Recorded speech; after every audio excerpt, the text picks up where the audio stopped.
मैं अपनी मौसी के घर रहती थी। मेरे आगे पीछे कोई न था। मौसी ने जो पहला रिश्ता मेरे लिए आया उसके लिए हाँ कर दी और मुझे अपने घर से विदा कर दिया, क्योंकि उनकी अपनी भी बेटियां शादी के लिए बैठी हुई थी। तो जल्दी से मेरी शादी कर दी, क्योंकि मैं इनकी बेटियों से ज्यादा खूबसूरत थी। इसलिए मौसी को डर था कि कहीं अच्छे से अच्छा रिश्ता मेरे लिए न आ जाए। इसलिए मेरे लिए जब ईशान का रिश्ता आया तो मौसी ने मौसा के कान भरे और जल्दी जल्दी मेरी शादी कर दी, जैसे मैं घर से भाग जाऊंगी। लेकिन मेरी किस्मत अच्छी थी कि मुझे इतना अच्छा पति मिला और मेरे पति ज्यादा अमीर नहीं था। मेरी शादी होते ही पैसों की कमी का सामना करना पड़ गया था, क्योंकि मेरी शादी में अच्छा खासा खर्चा हो गया था। मेरे पति ने शादी अच्छे तरीके से करने के लिए काफी खर्चा किया था, इसलिए कर्जा उतारने के लिए उनको दुबई जाना पड़ा, ताकि वो कुछ पैसे जमा करके आए। कर्ज भी उतर जाएगा और अच्छे तरीके से गुजर बसर भी हो जाएगा। इनके पासपोर्ट पहले से ही बने हुए थे, इसलिए वो कमाने के लिए दुबई चले गए, जहाँ पर मेहनत मजदूरी करनी थी इन्हें। अभी तो मेरी शादी को 2 महीने ही हुए थे,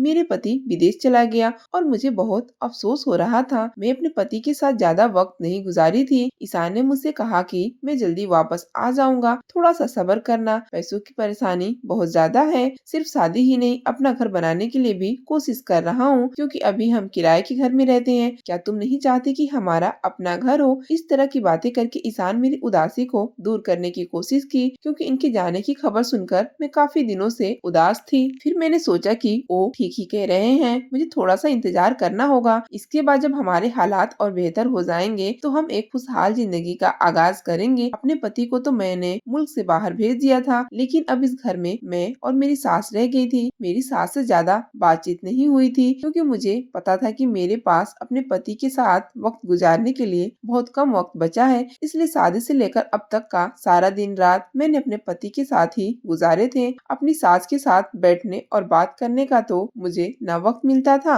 न ही फिलहाल कोई जरूरत थी। मैं तो बस उनको खाना बनाकर रख देती तो वो चुपचाप खा लेती थी। मेरी सास सारा दिन और सारी रात क्या करती रहती थी, मुझे इससे कोई मतलब नहीं था। लेकिन अब जबकि मेरे पति चले गए थे तो घर में मैं और मेरी सास थी, इसलिए हम दोनों की थोड़ी बातचीत हो जाया करती थी। लेकिन मेरी सास कुछ अजीब सी थी। वो आम सास की तरह नहीं थी। काम न करने पर मुझे कुछ नहीं कहती थी, खामोशी से खुद काम कर दिया करती थी। मुझे अगर जागने में देर हो जाती तो नाश्ता बना दिया करती थी, मेरे मैले कुचैले कपड़े धोने लग जाती।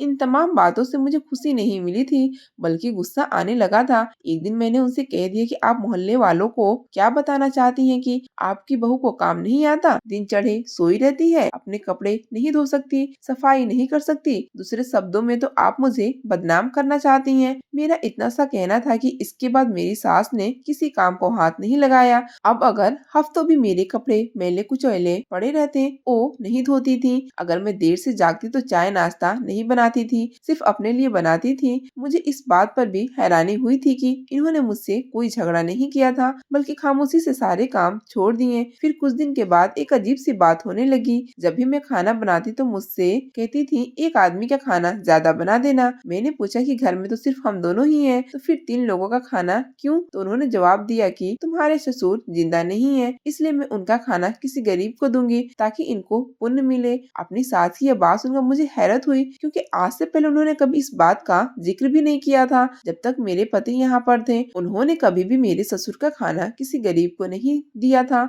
हैरत की बात ये थी कि वो दिन का खाना नहीं देती थी, सिर्फ रात को देने लगी थी। मेरे दिल में कई तरह के सवाल उभरने लगे थे, लेकिन मैंने पूछना सही नहीं समझा था। जबकि मैंने सोचा कि हो सकता है कि वो पहले भी खाना देती रही हो। मैं तो अपने पति में मगन थी। मैंने कभी देखा भी नहीं कि उन्होंने रात का खाना किसी गरीब को दिया है या नहीं। लेकिन मुझे इनकी बात बहुत अच्छी लगी, जिनके पति को गुजरे 4 साल हो गए थे और वो इनके पुण्य के लिए किसी गरीब को खाना दे रही हैं, तो यह अच्छी बात थी। बहुत कम औरतें होती हैं ऐसी जो अपने पति के लिए ऐसा करती हैं। मैंने अपनी जिंदगी में ऐसी औरतें बहुत कम देखी थी, और अपनी सास को देखकर तो मुझे बहुत खुशी हुई थी। वो एक रूखी सूखी सी औरत लगती थी, जिसे किसी भी चीज में कोई दिलचस्पी नहीं थी। मुझे इनमें कभी कोई खास अच्छाई नजर नहीं आई थी, लेकिन यह बात मुझे बहुत अच्छी लगी थी और मेरे दिल में इनके लिए इज्जत और बढ़ गई थी। ऐसा इसलिए भी हुआ था कि मेरी नई नई शादी हुई थी और मुझे अपने पति से बहुत मोहब्बत थी, और मैं इनको याद करती थी तो मैं अपनी सास का दर्द महसूस कर रही थी। मैं सोचती थी कि मैं अपने पति से इतनी मोहब्बत करती हूँ, और थोड़े वक्त के लिए मजबूरन मुल्क से बाहर गए हैं तो मेरा यह हाल है। हालांकि मुझे उम्मीद है कि वह वापिस आ जाएंगे, लेकिन मेरे सास के पति तो दुनिया से चले गए थे, तो उन्हें तो यह उम्मीद भी नहीं थी कि वह कभी वापिस आएंगे। ऐसी बात सोचकर ही मेरा दिल टूटने लगता था और मुझे मेरी सास से हमदर्दी होती चली गई। अब वो औरत जो अपने पति से मोहब्बत करती मुझे बहुत अच्छी लगती थी, और जो औरतें बिना वजह अपने पति की बुराइयां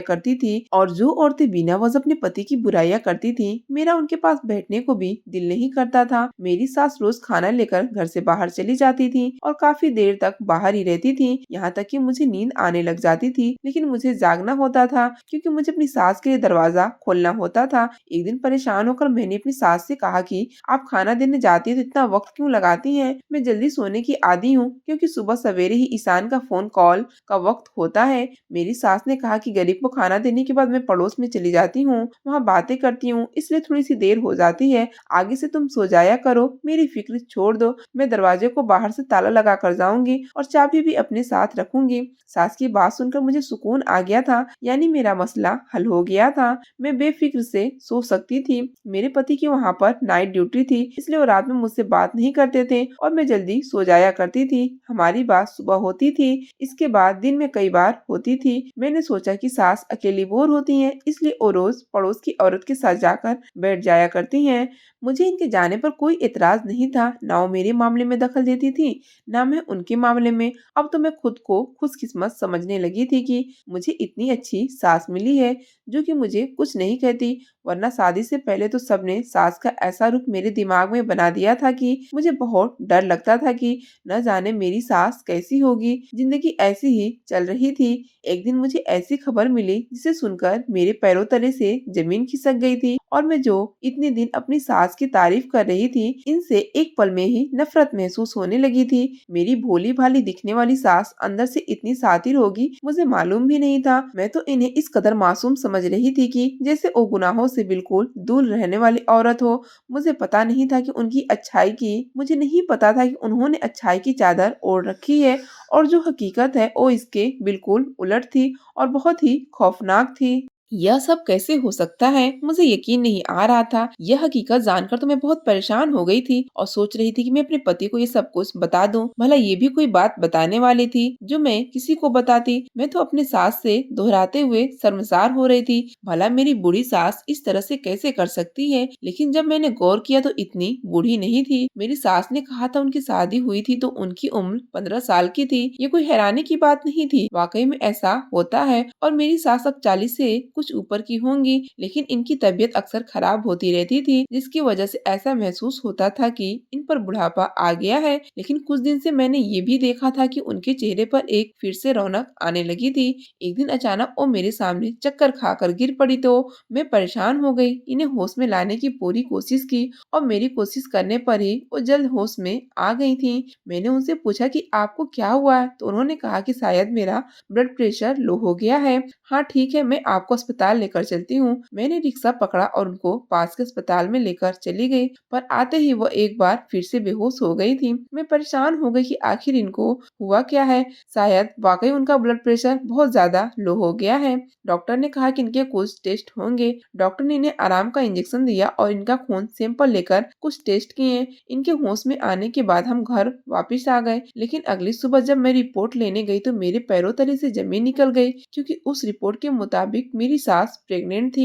यह देखकर तो मेरा सिर बुरी तरह से चकराने लगा था कि ये सब क्या हो रहा है। मैंने सास को कुछ नहीं बताया और बदनामी के डर से वह रिपोर्ट छुपा दी। मेरी सास की तबीयत वैसे ही खराब थी। इस खराब तबीयत के बावजूद वो रोज खाना लेकर जाती थी।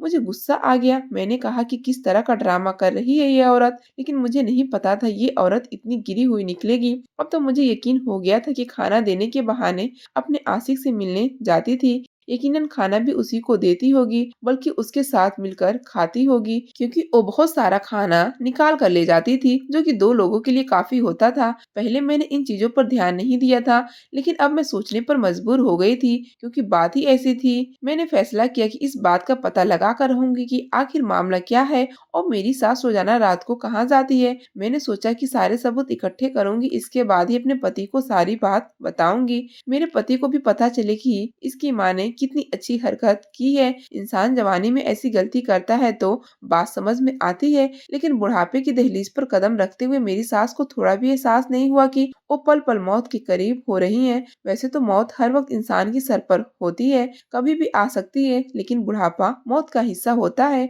उम्र के इस हिस्से में जाते हुए मेरी सास को पूजा पाठ में मगन होना चाहिए था। इस उम्र में आकर वो इस तरह का काम कर बैठी हैं। मैंने सास का पीछा करने की ठान ली थी। सोचा कि आज शाम को खाना लेकर बाहर जाएगी, मैं इनके पीछे जाऊंगी। लेकिन मुझे याद आया कि वो ताले की चाबी लेकर जाती थी और बाहर से ताला लगा कर जाती थी, क्योंकि मैंने इन्हें कहा था कि मुझे जल्दी नींद आ जाती है। इनका इंतजार करते हुए मुझे देर हो जाती। मैंने अपनी सास से कहा कि आज के बाद बाहर से ताला लगाकर ना जाया करें। मुझे लगता है कहीं घर में आग लग गई तो मैं कैसे बाहर निकलूंगी। मेरी यह बात सुनकर सास के चेहरे का रंग फीका हो गया था। मैंने महसूस किया था मेरी यह बात उन्हें अच्छी नहीं लगी थी। अब तो मुझे यकीन हो गया था कि दाल में कुछ काला है। जैसे ही मेरी सास खाना लेकर बाहर गई तो मैंने अपनी पुरानी दुपट्टा ओढ़ी, जो कि शादी से पहले मैं इस्तेमाल करती थी और शादी के बाद भी इस दुपट्टा को यादगार के तौर पर अपने साथ लाई हुई थी। इस दुपट्टा का इस्तेमाल मैंने इसलिए किया था ताकि सास मुझे पहचान न सके, वरना जो दुपट्टा मैं रोज इस्तेमाल करती थी उससे तो बाखूबी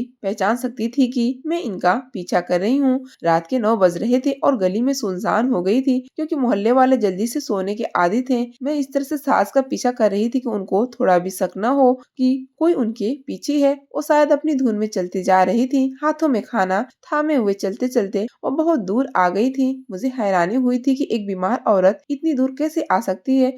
फिर वो एक पुराने घर में घुस गई, जो कि टूटा फूटा था। मुझे डर था कि अंदर घुसते ही कहीं वो दरवाजा बंद न कर ले, लेकिन जब मैंने पीछा किया तो देखा कि दरवाजे में तो कोई कुंडी ही नहीं थी। यानी कि वो घर इतना पुराना टूटा फूटा था कि उसके दरवाजे भी इस बात के गवाह थे। मैंने दबे पांव उस घर के अंदर घुसी तो मैंने वहाँ पर देखा कि वहाँ पर मेरी ही सास की हम उम्र एक शख्स मौजूद था और मेरी सास उससे खुशगवार माहौल में बातें कर रही थी। न सिर्फ बातें कर रही थी बल्कि अपने हाथों से निवाले बनाकर अपने हाथ से उस शख्स को खिला भी रही थी। यह देखकर तो मेरा सास ऊपर का ऊपर और नीचे का नीचे रह गया। ये सब क्या हो रहा है? यानी कि मेरी सास रोजाना मुझसे झूठ बोलकर जाती थी कि वो गरीब बच्चों को खाना देने जाती है, जबकि वो यहाँ पर किसी अनजान आदमी के घर के अंदर आकर न सिर्फ अपने हाथों से खाना खिलाती है बल्कि उससे खुश होकर बातें भी कर रही थी और काफी वक्त लगाती है। यहाँ तक कि मैं सो जाती हूँ और मैं पूछती हूँ तो कहती है कि मोहल्ले की औरतों के साथ बैठी थी और मैं कितनी बेवकूफ थी कि मैंने इन सब बातों पर ध्यान देना तो दूर की बात है,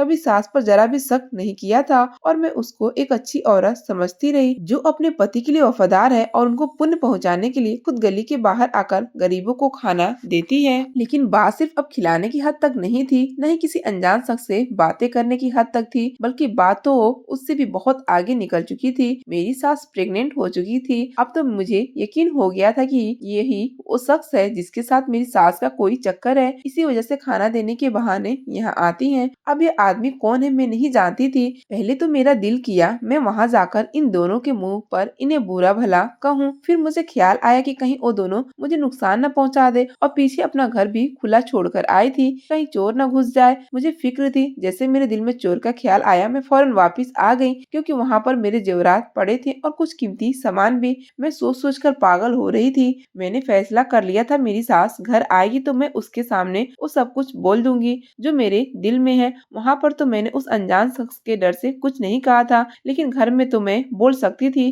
जैसे ही मेरी सास वापस आई तो मुझे जगह देखकर चौंक सी गई और पूछा कि तुम अभी तक सोई नहीं। मैं भी गुस्से में आ गई और कहा कि जिस औरत की सास इतनी बदचलन हो सकती है उसको भला नींद कैसे आ सकती। मेरी बात सुनकर तो मेरी सास हैरान होकर मुझे देखने लगी, तो मैंने कहा कि मुझे इस तरह से न देखें, मुझे सारी सच्चाई पता चल गई है कि आप खाना देने के बहाने कहाँ जाती हैं और किससे मिलती हैं और आपके पेट में किसका गुनाह पल रहा है। मेरी सास ने मुझसे कहा कि तुम क्या बोल रही हो, तो मैंने उनकी मेडिकल रिपोर्ट उनके मुंह पर मारते हुए कहा कि यह सब मैं ऐसे ही नहीं कह रही। आपकी मेडिकल रिपोर्ट है जिसमें बताया गया है कि आप प्रेग्नेंट हो और अब मैं देखकर आई हूँ कि आप किसका गुनाह लिए फिर रही हैं। सास ने वो रिपोर्ट उठाई और पढ़ने लगी और मुझसे कहा कि ऐसा कुछ नहीं है, रिपोर्ट में गलत लिखा हुआ है। मैंने कहा कि अगर रिपोर्ट गलत है तो मैं यकीन भी कर लेती, लेकिन वो शख्स कौन है जिसके साथ सारी सारी रात बैठकर बातें बातें करती रहती हैं। अपने पति के लिए पुण्य का नाम लेकर किसी और शख्स के पास रहते हुए आपको शर्म नहीं आती? कौन है वो शख्स जिसके साथ आप हंसकर बातें कर रही थी? आपको अंदाजा भी है कि आपने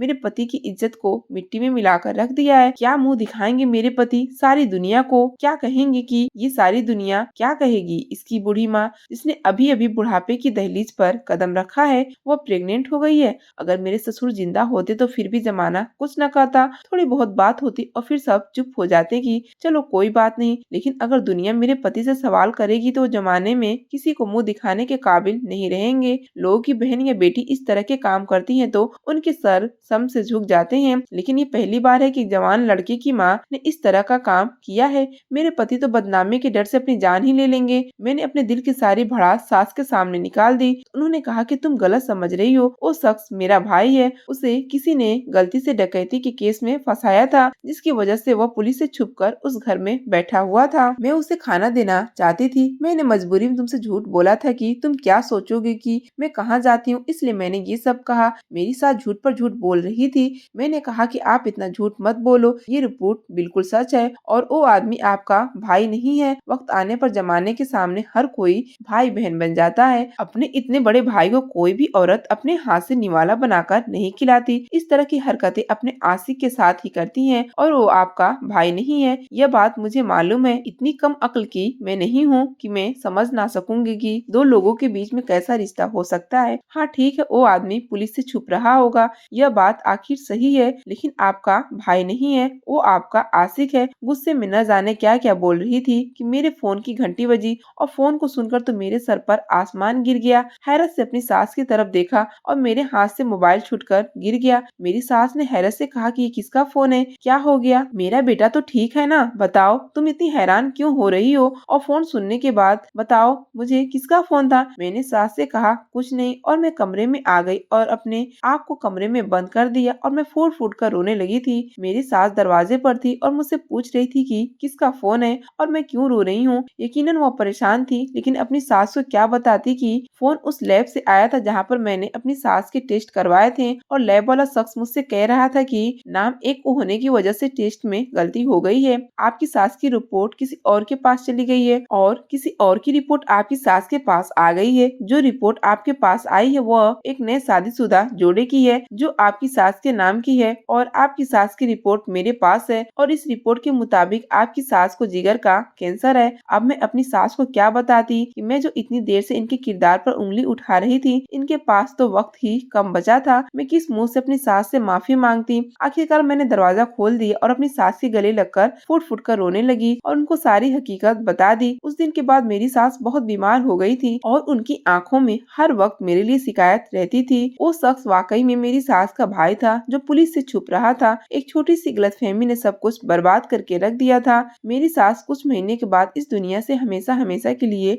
चली गई थी क्योंकि इन्हें कैंसर था। लेकिन मैं कभी भी अपने आप को माफ नहीं कर पाऊंगी कि मैंने उनको इतना कुछ कहा था। मुझे इनकी बात ध्यान से सुननी चाहिए थी, समझनी चाहिए थी और लैब वालों से कहना चाहिए था कि रिपोर्ट में जरूर कोई गलती है, लेकिन बजाय इसके कि मैं ये सब कुछ करती, मैंने आंखें बंद करके हर चीज पर भरोसा कर लिया था। काश कि मैं एक पल की सोचती कि रिपोर्ट गलत भी हो सकती है। मुझे ये बात सोचनी चाहिए थी, आगे जाकर डॉक्टर से बात करनी चाहिए थी, लेकिन मैंने जिंदगी की सबसे बड़ी गलती कर दी थी और मेरे दिल में इस बात का बोझ हमेशा रहेगा। कहानी पसंद आई तो वीडियो को लाइक करें और ऐसी अच्छी कहानियाँ सुनने के लिए चैनल को सब्सक्राइब करें।